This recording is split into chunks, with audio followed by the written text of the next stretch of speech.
नमस्कार। सत Shyamala news channel के सभी दर्शकों को चैनल में एक बार फिर से स्वागत है। आज हमारे साथ हैं विजय कुमार सिन्हा जी, जो पूर्व सांसद एवं विधायक प्रत्याशियों का एक संघ है जिसके संयोजक हैं। इनसे हम बिहार और भारत की जो राजनीतिक स्थिति है उसके ऊपर चर्चा करेंगे। सर, आपका सत श्यामला न्यूज़ चैनल में स्वागत। बहुत बहुत धन्यवाद आपका। सर, अभी 2 राज्यों में चुनाव हुआ है, उनके परिणाम भी आए हैं 2-3 दिन पहले। इन दोनों राज्यों में जो सत्ता में लोग थे, उन लोगों ने अचानक से एक योजना शुरू करके, कहीं लाडली बहना और एक जगह अम्मा के नाम पर, क्या इस योजना से सीधा खाता में पैसा जाने के बाद ये लोगों की जीत हुई है या कुछ और बात है? इस पर आप हमारे दर्शकों को बताएं। सर्वप्रथम तो दोनों राज्यों में जो पार्टियां जीती है उनको बहुत बहुत धन्यवाद है, उनको बहुत बहुत बधाई है। महाराष्ट्र की जहाँ तक बात है तो वहाँ पहले से भी बीजेपी की सरकार जो है सो रही है, एकनाथ शिंदे जी वो चला रहे थे। और जो लाडली बहन योजना या और जो अन्य योजनाओं के माध्यम से महिलाओं के खाते में जाने का, जो पैसे भेजे जाने का जो मुद्दा है, तो ये तो जो एमपी में जो मुख्यमंत्री हुआ करते थे शिवराज सिंह चौहान, उन्होंने ही ये इस योजना को लागू किया था और वो योजना वहाँ काफ़ी सफल रहा, जिसकी पुनरावृत्ति आपको महाराष्ट्र में हुई है और उसकी पुनरावृत्ति हो सकता है और अन्य राज्यों में भी हो। तो ये इसमें कोई बहुत बड़ी बात नहीं है कि हाँ ये प्रलोभन दे करके किया गया है, ऐसी बात नहीं है। ये उनके विकास के लिए किया गया है। अगर सही मायनों में अगर देखा जाए तो आप जो मध्य प्रदेश की जो महिलाएं हैं, आज वो उन पैसों से उनका काफ़ी माने उनको काफ़ी मदद मिल रहा है। तो ये एक अच्छी पहल है और इससे चुनाव को जोड़ करके देखना ये सही नहीं है। हाँ, चुनाव के वक्त इसको लागू करना ये थोड़ा माने सोचा जा सकता है कि इसको चुनाव के वक्त नहीं करना चाहिए था। अगर इस योजना को अगर उन्होंने शुरू करके और अगर प्रभावित करने का कोशिश किया है तो ये कोई माने हर पार्टी चाहती है कि हम सत्ता में आए, उसके लिए अगर उन्होंने ऐसा कुछ किया है तो ये कोई बहुत बड़ी बात नहीं है, ऐसा होता है। महिलाओं को स्वावलंबी बनाने के लिए उनको रोजगार की व्यवस्था हो, उनको स्वरोजगार की व्यवस्था हो, उनके घरों पे कुटीर उद्योग के लगाने की व्यवस्था हो, इन सारी चीज़ों की व्यवस्था नहीं करके सत्ता के लोग सीधा उनके अकाउंट में पैसे जमा करने की बात करते हैं। इस पर आप क्या कहेंगे? सर, इस पर तो अगर पूछा जाए तो मुझे घोर आपत्ति है। घोर आपत्ति इन द सेंस कि आप 5 किलो अनाज दे करके या 1000-2000 रुपया उनको दे करके आप उनको पंगु बना रहे हैं, आप उनको स्वावलंबी नहीं बना रहे हैं। बल्कि आपको करना ये चाहिए था कि रोज़गार उनको कैसे मिले, उनके लिए रोज़गार की हम कैसे व्यवस्था करें ताकि वो अपने पैरों पर खड़ा हो करके और अपने परिवार का भरण पोषण कर सके। हमारा इसमें यही मत है और सरकार अगर चाहे तो ये प्रॉब्लम को दूर कर सकती है। मेरा जहाँ तक अपना अनुभव है और मैं ये दावे के साथ कहता हूँ कि मेरे पास इतनी योजनाएं हैं और इतने रोजगार के अवसर हैं कि उतने अनएम्प्लॉयड नहीं होंगे बिहार में। और उन अनएम्प्लॉयड में सिर्फ हमारे नवयुवक ही नहीं, जो गांव में रहने वाले जो अनपढ़ हैं, जो मजदूरी करते हैं, जिनके पास अपना खेत नहीं है, उनके लिए जो है सो सरकार क्या व्यवस्था करती है, या उसके लिए क्या कभी किसी नेता ने या किसी मुख्यमंत्री ने या प्रधानमंत्री ने सोचा है? नहीं सोचा है। लेकिन मेरे पास ऐसी ऐसी योजनाएं हैं कि हम गांव के उन छोटे छोटे लोगों को भी अपनी योजनाओं से उनको हम लाभ पहुंचा सकते हैं। वो अपने घर पर ही स्वरोजगार के माध्यम से या हमारे द्वारा चलाए गए व्यवसाय के माध्यम से उनको रोजगार मिलेगा। तो ये तो सरकार को सोचने का काम है कि हम कैसे उनको रोजगार हम दिलवाएं। अभी आपने कहा सर कि अनपढ़ लोगों को भी रोजगार मुहैया हो सकती है। देश मेरा 75 साल 77 साल हो गया अंग्रेज़ों को गए हुए, उसके बाद भी हम अपने राज्य को, हमारी सरकार जो है वो बिहार के नागरिकों को, वो महिला हो पुरुष हो, उनको पूर्ण रूपेण साक्षर नहीं कर पाई। इसका क्या वजह है? देखिए, इसका पूरा पूरा श्रेय हमारे बिहार के नेताओं को जाता है। हमारे बिहार के नेता वो दूरदृष्टि वाले नहीं रहे। वो 1947 से लेकर के अब तक उनकी परिक्रमा सिर्फ कुर्सी परिक्रमा होती है कि कैसे हमारा कुर्सी बचा रहे।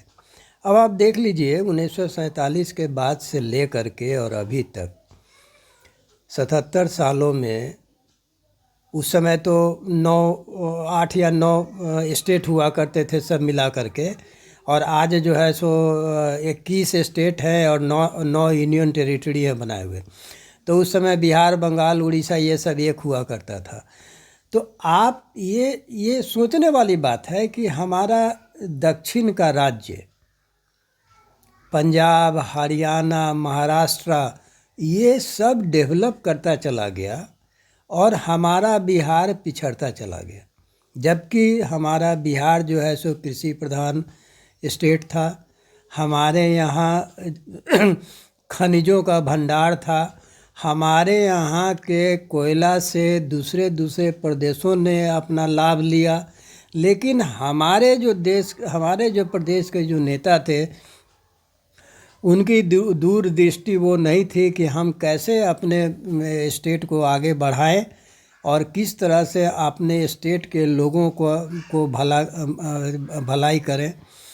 आज आप देख लीजिए कि बिहार से जितनी भी ट्रेनें जाती हैं वो सब साउथ में या गुजरात में या महाराष्ट्र में, पंजाब में, हरियाणा में नौकरी के लिए जाती हैं। तो हमारे बिहार के नेताओं की ये सोच कहाँ गई थी कि हम अपने भी बिहार में जो है सो कृषि आधारित उद्योग स्थापित करें। जो हमारे मिनरल्स हैं, उस समय झारखंड भी हम नहीं अलग हुआ था, 2000 में ये हमारा अलग हुआ झारखंड। तो जो कोयला हो, अबरक हो, माइका हो, जितना भी तरह का जो खनिज पदार्थ था, उन सब को हम लोगों ने क्यों नहीं दोहन किया। ये दूरदृष्टि हमारे नेताओं की नहीं थी। ये कमी थी जिसके वजह से आज हमारा बिहार उसी हाल में है जैसे पहले था। हाँ, आजकल के समय में मैं थोड़ा सा, नीतीश जी हमारे मुख्यमंत्री हैं, तो हमको ये कहने में कोई आपत्ति नहीं है कि मुख्यमंत्री जी ने जो सड़कों का जो जाल बिछाया है हमारे बिहार में, ये सराहनीय कदम है कि आप बिहार के किसी भी कोने से 5 से 6 घंटे में आप पटना आ सकते हैं। तो ये एक बहुत बड़ा डेवलपमेंट मुख्यमंत्री जी ने किया है। और दूसरा है कि बिजली को घर घर तक पहुंचाने का जो उनका प्रयास है वो भी बहुत ही सराहनीय है। तो अगर किसी भी स्टेट में या किसी भी व्यक्ति के पास अगर 2 ये चीज़ें, इंफ्रास्ट्रक्चर और इलेक्ट्रिसिटी जब मिल जाती है, तो अब वो उनके डेवलपमेंट के लिए बहुत सारे रास्ते खुल जाते हैं। अगर वो चाहें तो अपने घर से ही जो है सो वो व्यवसाय के लिए या कोई रोज़गार के लिए, अगर वो माने कोई मशीन वगैरह बैठा करके कोई व्यवसाय वगैरह करना चाहते हैं, तो उनके लिए जो है सो बिजली उपलब्ध है। और सामान ले आने के लिए आवागमन की सुविधा भी हो गई है। तो ये दो चीज़ें जो उन्होंने किया है ये बहुत ही सराहनीय कार्य है। इसके अलावे जितने भी है, जैसे शिक्षा है, जो व्यापक सुधार होना चाहिए था वो नहीं हुआ है अभी तक। स्वास्थ्य है, वैसे ही चरमराई हुई व्यवस्था है। हमारा कृषि के क्षेत्र में भी जो इरिगेशन का जो जहाँ तक सवाल है, वो भी व्यवस्था अभी तक पूरी तरह से ध्वस्त है। तो और भी जितने भी जो डेवलपमेंटल वर्क है उसमें जो होना चाहिए था वो अभी तक नहीं हो पाया। नीतीश जी स्वास्थ्य के लिए तो इतना ही चिंतित थे कि उन्होंने कहा था कि मैं बिहार में बहुत बेहतर स्वास्थ्य व्यवस्था करूंगा। लेकिन हाल ही में आप सुने होंगे कि उनकी एक मंत्री साहिबा का पैर या हाथ टूटा था, जिसके लिए वो प्राइवेट अस्पताल में गए। जब सरकारी अस्पताल में हमारे मंत्री जाने की स्थिति में नहीं हैं, तो आम जनता का स्वास्थ्य का सरकारी अस्पतालों में कितना ख्याल रखा जाता होगा। तो अभी मैंने अभी आपको ये कहा कि सड़क और बिजली को छोड़ करके बाकी जितनी भी डेवलपमेंट की जो चीज़ें हैं, ये या शिक्षा का हो या स्वास्थ्य का हो या और भी कोई हो, उस पर हमारा समुचित डेवलपमेंट नहीं हो पाया है। देखिए, इसमें क्या होता है कि सिर्फ मुख्यमंत्री जी के कहने से कुछ नहीं होता। जो इम्प्लीमेंटिंग अथॉरिटी है वो हमारा कितना मुख्यमंत्री के बात को इम्प्लीमेंट कर रहा है और वो कितना जो है सो नीचे लेवल तक, यानी कि प्राइमरी हेल्थ जो सेंटर है हमारा गांव-गांव में, वहाँ तक वो किस तरह से उस पर वो अंकुश लगा करके उसको सही ढंग से करता है, ये तंत्र जो है सो मजबूत करने की ज़रूरत है। मुख्यमंत्री जी के कह देने से ही नहीं होता। प्रधानमंत्री जी अपने योजनाएं तो अपना दे देते हैं, लेकिन उसको लागू करने के लिए स्टेट के मुख्यमंत्री अगर उत्सुक रहेंगे तभी तो हो पाएगा। उसी तरह से हमारे बिहार के मुख्यमंत्री ने बहुत व्यापक सोच है। वो चाहते हैं कि हमारा बिहार का एक एक व्यक्ति खुशहाल हो, उसको शिक्षा मिले, उसको स्वास्थ्य मिले, उसको उसके इरिगेशन की व्यवस्था हो, रोजगार की व्यवस्था हो। लेकिन उनके कह देने भर से नहीं होता है। उसको कैसे करना है, उसके लिए जो तंत्र है, वो जो डिपार्टमेंट है, उस डिपार्टमेंट का तो आदमी चपरासी से ले करके और सेक्रेटरी तक जो व्यक्ति है उसकी भी जवाबदेही बनती है कि हम उस विभाग को जो है सो किस तरह से ऊंचे स्तर पर हम पहुँचाएँ। अब एक छोटी सी बात हम बताते हैं। एक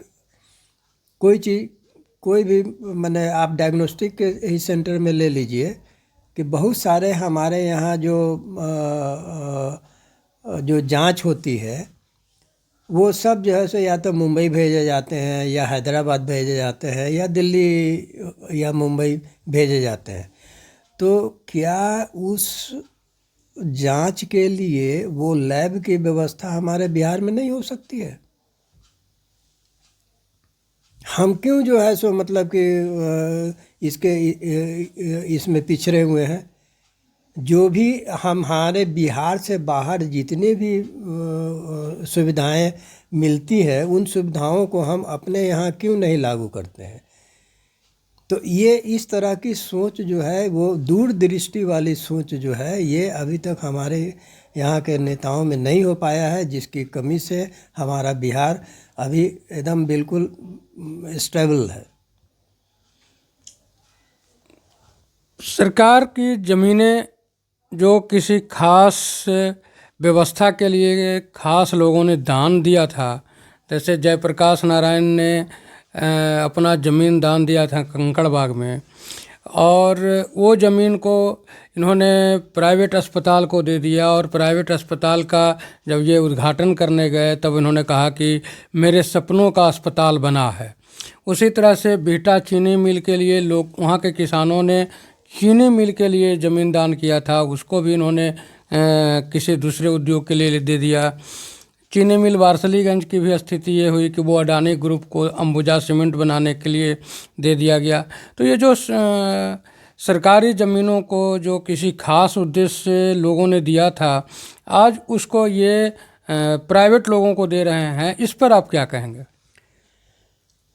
देखिए, अगर वो जो ज़मीनें जो थी, जो जिन लोगों ने दान कर दिया, उसका सदुपयोग सरकार को अपने स्तर पे करना चाहिए था। और अगर मान लीजिए कि अगर उसका सदुपयोग अगर उन्होंने नहीं किया अपने स्तर से, और अगर उसको प्राइवेटाइजेशन भी अगर वो कर रहे हैं, तो हम समझते हैं कि इसमें कहीं माने कहीं से गलत नहीं है। क्योंकि अगर वो अब चीनी मिल खोलते हैं या पेपर मिल खोलते हैं या किसी भी तरह का अगर उनका इंडस्ट्री इस्टेब्लिश करते हैं, तो वो तो हमारे बिहार में ही बैठेगा। जैसे बरसलीगंज और बिहटा में चीनी मिल हुआ करता था, जी जिससे किसानों को नकदी फसल लगा करके नकदी पैसे का इनकम होता था। पिछले कई दशक से वो बंद पड़े थे। इन्होंने बार बार कहा था, जब भी चुनाव प्रचार में गए तब उन्होंने कहा था कि मैं चीनी मिल को चालू करवा दूँ। पिछले जीतन राम मांझी के सरकार के को अगर छोड़ दें, फिर भी लगभग 17-18 साल इनकी सरकार रही, 19 साल रही। उसके बाद भी चीनी मिल न खुल करके, किसानों के हित में काम न हो करके, ये किसी प्राइवेट को सघन इलाके में, जहाँ पे सघन जनसंख्या है, वहाँ पे सीमेंट जैसे जिप्सम जैसे खतरनाक केमिकल के लिए उन्होंने ये किया है। इस पर आप क्या कहेंगे? देखिए, अगर इस सिलसिले में तो मैं ये कहूँगा कि अगर पर्यावरण की दृष्टि से अगर जो प्राइवेटाइजेशन किया जा रहा है और अगर वहाँ के इलाके के लिए वो लाभदायक नहीं है, तो उस योजना को तुरंत ही बंद कर देना चाहिए, पहली बात। दूसरी बात, जहाँ तक चीनी मिलों का सवाल है, तो हमको जहाँ तक याद है कि शायद बिहार में पूरे 11 चीनी मिलें हुआ करती नहीं सर, सरकारी 26 चीनी मिल था। अच्छा, सॉरी, सरकारी 26 मिल था। तो उसमें से आधे से ज़्यादा क्या, मतलब कि मैंने 2/3 तो लगभग बंद ही हो चुके हैं। जो बचे हुए हैं वो भी हाँ। तो अब इसमें हमको ये कहना है सरकार से, या सरकार को हम कहना चाहेंगे कि भाई, हमारी योजनाएं लाखों करोड़ों की होती है, 1 लाख करोड़, 2.5 लाख करोड़ की योजनाएं होती है। तो क्या आप 1000 करोड़ रुपया से आप क्या एक एक चीनी मिल का आप जीर्णोद्धार नहीं कर सकते? अगर आप 22 चीनी मिल है और 1,000 करोड़ रुपया भी अगर लगता है, तो 22,000 करोड़ रुपया आप दे करके पूरे बिहार में जो है सो चीनी मिल की आप स्थापना फिर से शुरू हो जाएगी। और इसका लाभ जो है सो डायरेक्ट स्टेट को ही मिलेगा। एक तो चीनी जो प्रोडक्शन होगा, उससे जो यहाँ से बाहर जाएगा, उसका जो आमद होगा, उसका फ़ायदा मिलेगा। दूसरा है कि जो हमारे किसान भाई हैं, उनको आर्थिक लाभ होगा। तीसरा, जो हमारे यहाँ जो उस क्षेत्र के जो बेरोजगार लोग हैं, उन लोगों को रोजगार मिलेगा। प्लस जो गन्ना के जो गन्ना पेराई से जो वेस्टेज निकलते हैं, उन वेस्टेज को भी जो है वो केमिकली उसका यूटिलाइजेशन होता है, तो उसका भी यूटिलाइज करके जो है सो उसको व्यावसायिकरण किया जा सकता है। और इससे सारा का सारा आर्थिक उन्नति बिहार को ही होने वाला है।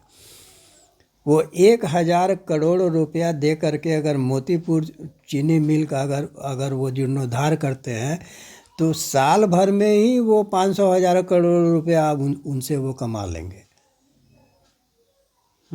तो ये तो खुद मुख्यमंत्री या उनके जो अधीन जो जितने भी मंत्री हैं या उस विभाग के जो मंत्री हैं, जो अफसर हैं, उन लोगों को भी ये सोचना चाहिए। उन लोगों को भी ये सलाह देना चाहिए मुख्यमंत्री को कि या मंत्री को कि जो है सो सर ऐसा ऐसा किया जाए। इससे जो है सो डायरेक्ट स्टेट को जो है सो लाभ होगा। और इसमें एक चीनी मिल स्थापित होने से उसमें से चारों तरफ के लोगों को जो है सो मतलब कि लाभ होता है। व्यवसाय से लेकर के आर्थिक उन्नति और बेरोजगारी, ये सारे किसानों की समस्याओं का समाधान, ये सारी समस्याएं एक इंडस्ट्री स्थापित करने से हो जाती है। तो ये इस तरफ सरकार को ध्यान देना चाहिए। जो हमारी चीनी मिलें ऑलरेडी थी, अभी भी है, सिर्फ उसमें पैसा लगा कर उसको जीर्णोद्धार करना है। जो पुरानी मशीनें हैं उनको हटाइए, जो नई मशीनें हैं उनको लाइए।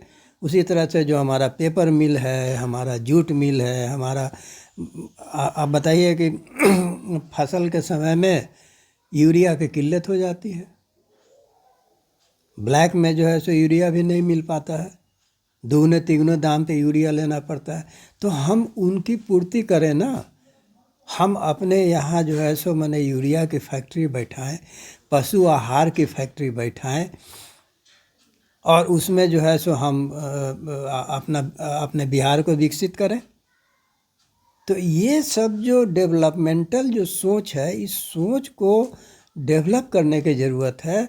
उसको आर्थिक मामला कहीं नहीं फंसा हुआ। पैसा आप 2.5 लाख करोड़ 4 लाख करोड़ का आप सालाना आपका बजट बनता है साहब।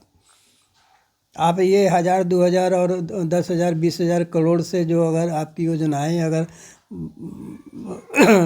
चालू हो रही है तो उनको तो सबसे पहले प्राथमिकता देनी चाहिए। आप पूर्व प्रत्याशियों का, जैसे सांसद के लिए जिन्होंने चुनाव लड़ा 19 में, फिर 24 में, या फिर जो विधायक के लिए चुनाव लड़े 15 में 20 में, उन लोगों का आपने एक संघ बना के रखा। आने वाला जो चुनाव है 2025 में, उस विधानसभा चुनाव में आपके संघ की क्या भूमिका रहेगी? देखिए, हमारा ये कोई पॉलिटिकल संघ नहीं है। मैंने तो जितने भी लोकसभा जो 40 लोकसभा क्षेत्र हैं, उस 40 लोकसभा क्षेत्र का मैंने अलग अलग एक ग्रुप बना दिया है, व्हाट्सएप ग्रुप बनाया है। और उस ग्रुप के अंतर्गत 2019 के प्रत्याशी, 2020 के प्रत्याशी और 2024 के प्रत्याशी को उसमें शामिल किया है। उसमें कांग्रेस के, बीजेपी के या कांग्रेस मतलब इंडिया अलायंस या एनडीए अलायंस के लोगों को हमने उसमें शामिल नहीं किया है। उसमें वो लोग शामिल हैं जो निर्दलीय खड़े थे, या जो छोटी छोटी क्षेत्रीय पार्टियों से खड़े थे, या जो हाँ, जो ये इस तरह के थे, उन लोगों को मैंने उसमें शामिल किया है। उनको शामिल करने का मेरा मुख्य उद्देश्य यही था कि उनको हम एक जगह एकत्रित करके, और उनको चाहते हैं कि आप बिहार में बदलाव के लिए आगे आएं। कुछ ऐसे भी प्रत्याशी हैं जो आज से मैंने 5 बार इलेक्शन लड़ चुके हैं, लेकिन आज भी उनकी स्थिति वही है, वो नहीं जीत पाए हैं। तो वो अपना आकलन करें कि भाई आखिर क्यों नहीं हम जीत पा रहे हैं। तो उसका मुख्य कारण ये है कि आपने अपना सही ढंग से प्लानिंग नहीं किया हुआ है। अगर आप स्ट्रेटजी बनाएंगे, उस ढंग से अगर आप प्लानिंग करेंगे, उस ढंग से अगर आप इम्प्लीमेंट करेंगे, तो सवाल ही नहीं है कि जो है सो आप ना जीत पाएँ। अब आप देख लीजिए कि 1970 के पहले तक तो कांग्रेस का राज हुआ करता था। 77 में जनता पार्टी का राज हुआ, फिर उसके बाद कांग्रेस आई, फिर उसके बाद जो है सो आपका ये लालू यादव जी आ गए, फिर उसके बाद नीतीश जी आ गए। तो ये सत्ता का हस्तांतरण और सत्ता का परिवर्तन समय समय पे होता रहा है। तो इसमें अगर हम या नेता या हम अगर चाहेंगे, या हमारे जो भूतपूर्व प्रत्याशी हैं वो अगर ये सोचते हो कि नहीं जनता तो हमारी सुनती ही नहीं है, तो भाई आपकी सुनेगी कैसे? आप अगर उसको सही ढंग से समझाने के अगर स्थिति में नहीं होंगे तो वो कैसे सुनेंगे? भाई जिस समय लालू यादव आए थे तो उस समय बिहार की जनता तो सोच नहीं रही थी कि हाँ लालू यादव 25-30 साल से पहले वो जाएंगे, लेकिन जिस जनता ने उनको सर पर बिठाया उसी जनता ने उनको उखाड़ फेंका। तो हम जनता को ब्लेम नहीं दे सकते हैं। हम जो जितने भी प्रत्याशी है, भूतपूर्व प्रत्याशी है, उनसे हम अपील करते हैं कि आप आएँ, आप बैठ करके एक निर्णय लें। उसमें जो हमने योजनाएं बनाई हुई है उन योजनाओं पर आप अमल करें, और आप फिर देखिए कि किस तरह से जो है सो आपको जीत हासिल नहीं हो सकती है। हम तो आपके न्यूज़ चैनल के माध्यम से ये कहना चाहेंगे कि जो आने वाला जो 2025 का जो विधानसभा चुनाव है वो बहुत ही दिलचस्प होगा।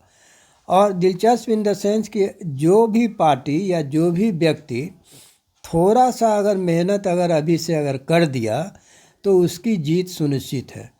उसका एक कारण ये है कि देखिए, इंडिया गठबंधन, एनडीए गठबंधन और प्रशांत किशोर जी के आ जाने से वोटों का बिखराव बड़ा ज़बरदस्त होगा। और इस बिखराव में अगर आप अभी से अगर लगे हुए हैं और जनता के बीच जा कर के उनको असली बात समझाने की अगर आप कोशिश करते हैं, तो मुझे नहीं लगता है कि जनता आपके बात को नहीं समझेगी। होता यह है कि आप हमारे यहाँ जब इलेक्शन का बिगुल बजता है, चुनाव आयोग जब अपना घोषणा करता है कि हाँ भाई अगले 1 महीने के बाद चुनाव होने वाला है, तो हमारी बिहार की जनता या जो राजनीतिक व्यक्ति हैं तब वो जगते हैं कि चलो चलो भाई चुनाव आ गया है, हमको इलेक्शन लड़ना है। तो वैसे तो वो जीवन में कभी नहीं जीत पाएंगे। आप अगर राजनीति में अगर रुचि रखते हैं और आप चाहते हैं कि हम अपने समाज की भलाई करें, हम अपने क्षेत्र का विकास करें, तो आप अभी से लगें और लगिए और उसकी एक प्लानिंग बनाइए। मैं आपको सारी चीज़ें समझाने के लिए तैयार यहाँ बैठा हूँ। मैं एक एक चीज़ आपको बताऊंगा कि किस तरह से आप करें। आप जनता के पास जाएं और जनता को समझाएं, दलालों के चक्कर में ना पड़ें और अपना जीत सुनिश्चित करें। जी, एक आखिरी सवाल आपसे, जो लालू राज के बाद बच्चे पैदा हुए और अब 2025 में पहली बार वोटिंग करेंगे, उनके लिए आप क्या संदेश देंगे? देखिए, लालू राज के समय के जो व्यक्ति हैं, जो हम लोग जैसे व्यक्ति हैं, जो जिन्होंने देखा है और जो जिन्होंने भुगता है, लेकिन जो 25 साल के जो लड़के हैं, जो 30 साल के जो लड़के हैं, उनको क्या पता है कि लालू रिजम में क्या हुआ करता था या आरजेडी के समय में क्या हुआ था। वो तो जब कोई वीडियो देखते होंगे, कोई मैसेज पढ़ते होंगे, तब उनको ये बातें समझ में आती होगी कि हाँ उस समय ऐसा ऐसा होता था। तो उनको समझाने की ज़रूरत है, उनको बताने की ज़रूरत है कि भाई देखो जो बीत गई उस पर सोचने की ज़रूरत नहीं है। अब आगे आने वाला समय, भविष्य आपके हाथ में है। आप भविष्य को जो है सो आप भविष्य के कर्णधार हैं। आप बिहार को बहुत आगे ले जा सकते हैं और उनको समझा करके, उनको सही रास्ते पे ला करके, उनको अपने साथ जोड़ करके बिहार के विकास में लगाने की ज़रूरत है। आपके हिसाब से नए जो इस बार पहली बार वोट करेंगे, उन्हें किन्हीं के बहकावे में आने की ज़रूरत नहीं है। वो सोच समझकर वोट करें और अपने भविष्य का सुनहरा निर्माण करने में आगे बढ़ें। अभी आप विजय सिन्हा जी को सुन रहे थे। आप सभी दर्शकों से आग्रह है कि सच श्यामला को सब्सक्राइब करें, लाइक करें, शेयर करें। धन्यवाद।